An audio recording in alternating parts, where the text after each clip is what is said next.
Alright, so with the release of 2 brand new servants, I wanted to get more into a highlight segment where we talk about who these servants are and how strong they should be based on their lore. As you all know, we just got BHIMA and we just got Duryodhana added into the roster, but for the first of the 2, we're going to focus on BHIMA. I've already mentioned it on my Twitter. Both of these characters come from the same epic as people like Ashwatthama, Arjuna, and Karna. They all come from the same story, the Mahabharata. But who is BHIMA? What exactly is he doing in there? So in the Mahabharata, there's a war going on. It's the Kurukshetra War. Huge war between 2 sides of a family, the Pandavas and the Kauravas. The Pandavas are naturally under King Pandu. King Pandu ended up getting a favor from the gods, specifically the wind god, and with that blessing, he was able to have a son born by the name of BHIMA from his wife, Kunti. Now, if you guys forgot who Kunti was, Kunti is actually Karna and Arjuna's mother. So right off the bat, you know that BHIMA, Karna, and Arjuna are all brothers. Now, the main thing about this war is that the Pandavas only had 5 people at their base. There were just 5 brothers. So there had to be a numerous amount of favors and blessings put into place if they were even going to stand a chance against the Kauravas. There was just too many of them. And what those blessings often turned out to be was that those 5 brothers, the Pandavas, ended up being ridiculously strong, and BHIMA was one of those 5 brothers. As a matter of fact, it said that BHIMA's strength alone is worth the same amount as 10,000 elephants. No, I did not stutter. So if I don't see him casually throwing buildings,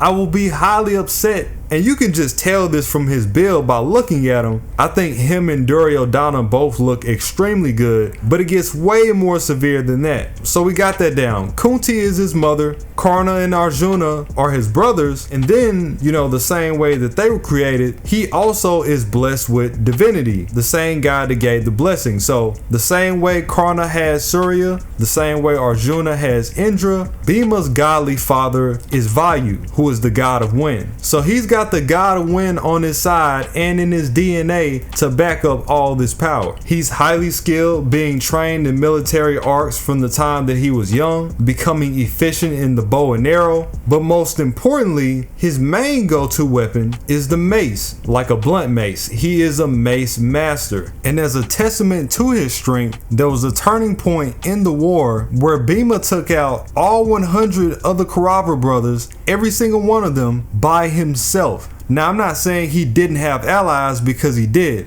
What I'm saying is he physically took them down all by himself. By that point, he was on a mission, complete rampage. And the reason that this came about is, as I mentioned before, with the politics of the 2 families, there's a lot of deception and trickery going on in the war. This is where Duryodhana comes in. And a part of that was him having BHIMA's family exiled for 12 years straight. They were not to be seen. And if they did get caught while they were in exile, then the exile would be extended for another 13 years. And BHIMA said, bet. You see how you did, my people? I got it out for all of you. The moment that this exile is done, I'm on your head. He took down 98 of the Kaurava brothers, drank blood straight out of the chest of one of their commanders, as he swore to himself, took him out, and then the final brother, the root behind it all, naturally, this was Duryodhana, and he put the axe to him as well, but there's a lot more that goes into that. And trust me, he had it out for Duryodhana the most. The thing about Duryodhana's original character, I don't know how they're gonna handle him in Fate, but his original character has been compared to an OG Jason, a trickster, and I know a lot of you guys would even go as far to compare him to a Musashi of sorts. He is of that deceptive kind, and he is the reason behind a lot of the back and forth that was going on in the war, because he wanted it to get done by any means possible. He's actually one of the main antagonists of the entire epic, and that's the whole thing between him and BHIMA. They are natural born enemies. They were born on the same day. They were taught their mace efficiency by the same person, and Duryodhana has always been jealous how his incredible strength took him so far, to the point where he tried to poison BHIMA,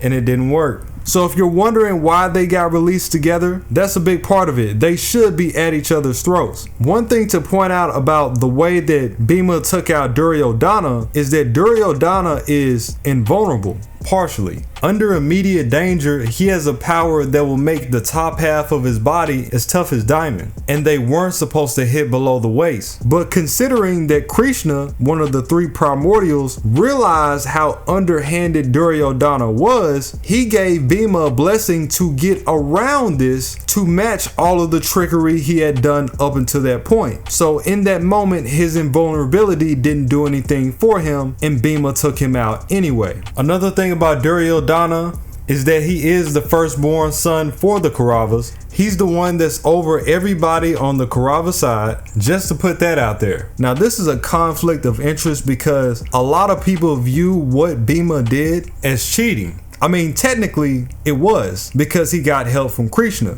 but after all the things that had went down in the war, and the exile is just one of many. Remember, I was just talking about how Ashwatthama's father got taken out when he wasn't supposed to, and he ended up going on a rampage. It's the same thing. It's things like that happening over and over again. You can call it cheating. It's really just an eye for an eye, or just straight up karma. Duryodhana was cursed to go out that way. Plus, it's a war anyway. I know that they're family, but yeah, it's a war. There is no fair in war. And the thing about Bhima is that he was better than Duryodhana with his mace. Although they were both efficient with it and they both learned from the same person, Bhima was the better mace wielder, as you can clearly see in his fate depiction. And this is mostly because of his crazy strength. His strength usually made up for anything that he was lacking skill wise. But at the time, Duryodhana was getting the upper hand. So yeah, through Krishna's intervention, he broke both of Duryodhana's thighs, and then he finished him off that way. Some other things to point out is that he did go against Karna. Even though they were brothers, they stood on two different sides. They went against each other multiple times, and Karna ended up coming out on top. Bhima was actually on the side with Arjuna. Arjuna's the one that partially trained him. And then it was Ashwatthama and Karna on the other side. He's the one that slayed the Demon King. He in fact took out the King of Demons on his own. For a time, Bhima was a king himself. He also wrestled with the king barehanded. That's how he ended up getting one of his positions as a commander. He's defeated demons by just throwing rocks and trees at them. You had Indra, literal god of the sky, try to hold Bhima back, still couldn't do it. His wrath was just too mighty. He's described by some to be physically the strongest in the entire epic. He's had a one-on-one battle with Ashwatthama that was so great that even the gods stood back in awe. He's beaten several powerful warriors and commanders, subjugated territories, and then one of his craziest moments, when Ashwatthama had went on his rampage against the Pandavas, he used an astra. You know, those divine supernatural weapons that you always hear about in Hindu myth? Well, this one in particular was a storm of missiles that literally come down harder the more you resist them. Everybody else gets out the way. Bhima, he says, fuck that, I ain't scared of nothing. And he just starts attacking the Astra back. The only reason he stopped is because he got tired. And at that point, Krishna literally had to pull him off the field. Two sides to Bhima's character that's worth noting. You have the Bhima that's paved the way for his family a countless amount of times. And then you have the Bhima that's made fun of Karna when he first met him because Karna was poor. As I mentioned back in Karna's lore, you know, Karna got separated from Kunti because she put him in the river upon his birth. So when they met back up with each other and they reunited, by that point Karna was already being raised by the charioteer. He was lacking royalty, and Bhima ridiculed him for that. Looking at his kit, he's a 5-star lancer, rightfully so, and his parameters, as far as physical goes, it really stands the test to his background. Straight A's across the board. His personal skills, you got 2 A's and an EX, and then his Noble Phantasm is a modest B.